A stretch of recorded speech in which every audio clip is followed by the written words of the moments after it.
Monsieur le chef du deuxième groupe d'opposition. Oui, merci, Monsieur le Président. Effectivement, le 24 juin, c'est un des plus beaux moments de l'année. Hein. C'est l'arrivée de l'été, pour commencer, mais c'est aussi notre fête nationale. Il y a plusieurs façons de la fêter. Il y en a qui fêtent ça en famille, dans le quartier, ou certains qui vont dans les grands rassemblements dans les villes et les villages.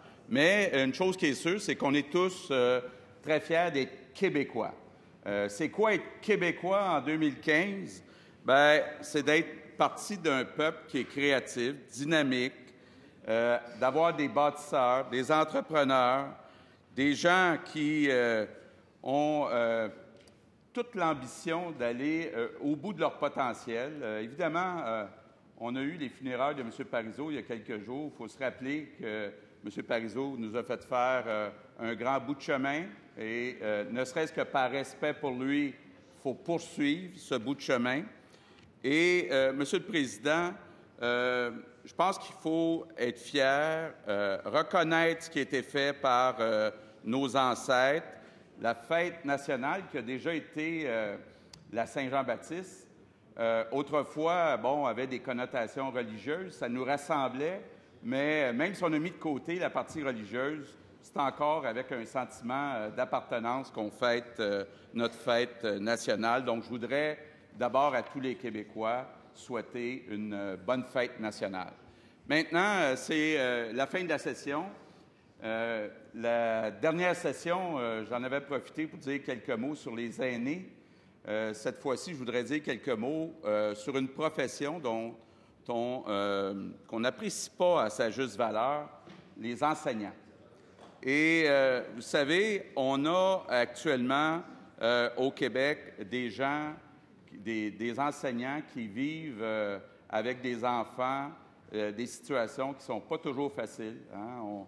On a tous vu le fameux film de Philippe Falardeau, Monsieur Lazare. On voit que c'est beaucoup plus que de transmettre des connaissances. Il faut s'occuper aussi des petits problèmes familiaux. Et on a tous des souvenirs d'enseignants qui nous ont passionnés, hein, au primaire, au secondaire ou à l'université. Je parlais la semaine dernière de M. Parizeau, là, qui arrivait, pas de notes, avec ses 2 paquets de cigarettes, et puis qui venait nous parler avec passion d'économie.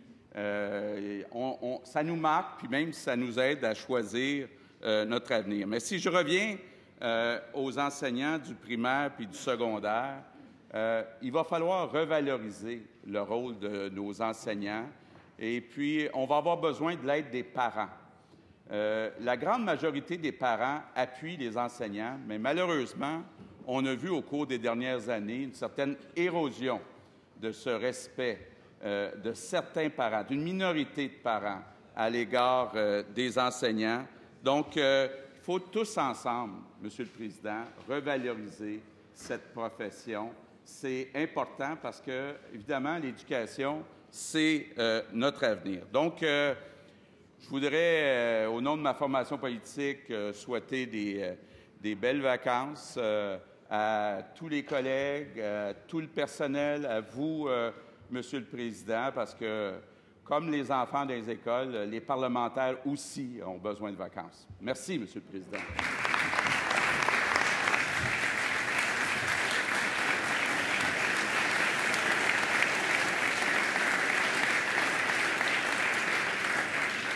Merci, Monsieur le chef du deuxième groupe d'opposition.